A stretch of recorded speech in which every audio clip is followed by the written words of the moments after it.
Most private jets promise luxury, but the real contest is time.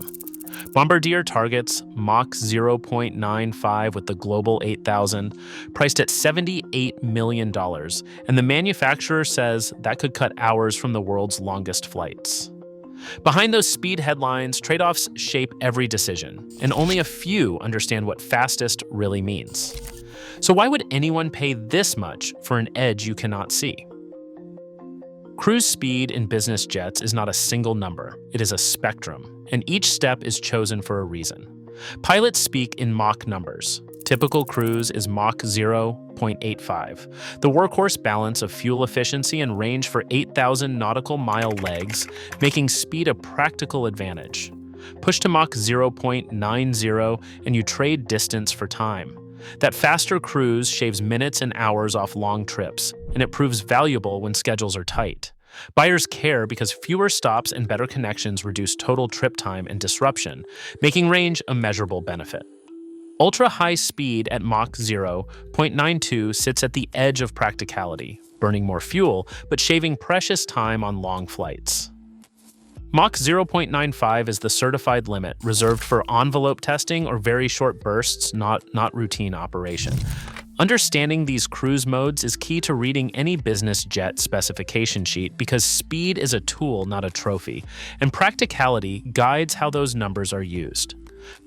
Pilots face a constant calculation between speed and distance. On paper, the Global 8000 has a range of 8,000 nautical miles, achieved at Mach 0.85 with 8 passengers and 4 crew under standard conditions. But every step up in cruise speed comes at a price. Industry pilots use a simple planning rule. Push from Mach 0.85 to Mach 0.9, and you will see a 15 to 20% cut in range, about 600 nautical miles lost on a full tank. That means a non-stop New York to Dubai leg at Mach 0.85 might require a fuel stop if flown at Mach 0.9, especially with headwinds or extra baggage. At Mach 0.92, the penalty grows steeper, with up to 1,200 nautical miles sacrificed. Each mission is a puzzle. Payload, weather, and fuel reserves all shape the plan. For most operators, the goal is clear: arrive nonstop, on schedule, without stretching the limits. That is why range and payload are always in tension on the flight deck. Step inside, and the Global 8000 feels less like a jet, more like a high-rise apartment at 51,000 feet. 4 distinct living zones stretch across 54 feet and 5 inches of cabin, each built for a different part of the journey. There is a club suite for meetings, a conference and dining area, a dedicated entertainment lounge, and a private suite with a full bed and a stand-up shower. The cabin is 8 feet wide and over 6 feet tall, making it possible to walk from one end to the other without stooping or squeezing.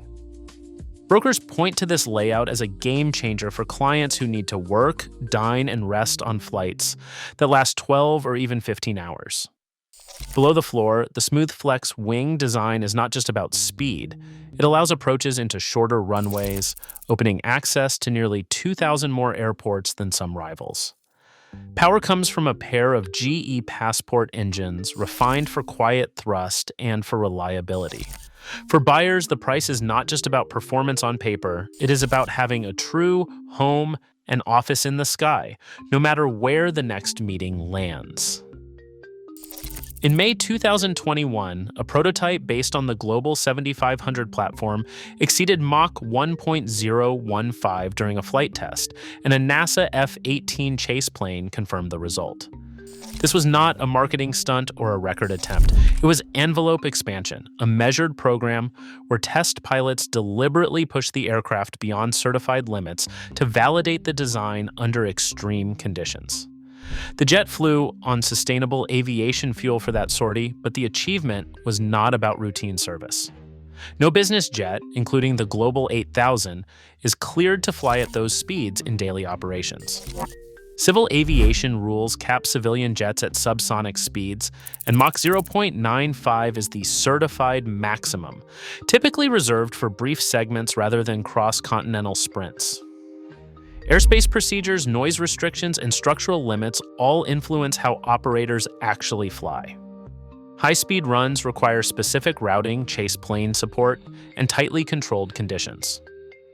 Manufacturers will position speed as a selling point, but those headline numbers do not translate directly into routine schedules or faster point-to-point travel in normal service. Test pilots describe these runs as controlled and carefully monitored events far removed from passenger service. The headline numbers make waves, but real operational speeds are shaped by safety, efficiency, and the boundaries set by regulators. Fixed costs for operating a Global 8000 run between $2.5 million and $3.5 million each year. That covers hangar fees, crew salaries, scheduled maintenance, and insurance. Just insuring the aircraft alone can cost $300,000 to $500,000 annually. Variable costs stack on top, ranging from $6,000 to $8,500 per flight hour. Fuel is the biggest slice, and every hour flown also adds to engine reserves and unscheduled repairs. A maintenance manager will tell you these numbers are not outliers. They are the reality for ultra-long-range jets. For buyers, the real question is not just what the jet costs to buy, but what it costs to keep flying. For most buyers, the math is simple. Time is worth more than fuel. A broker will tell you that fuel, crew, and maintenance drive the biggest costs, but clients rarely flinch. They're paying to skip layovers, keep teams rested, and close deals faster. The annual burn gets justified every time a nonstop flight means a critical meeting is not missed. Today, time is the ultimate currency for those who can buy it. Each new jet redraws the boundaries of what's possible, and the race for speed shows no signs of slowing. Thanks for watching.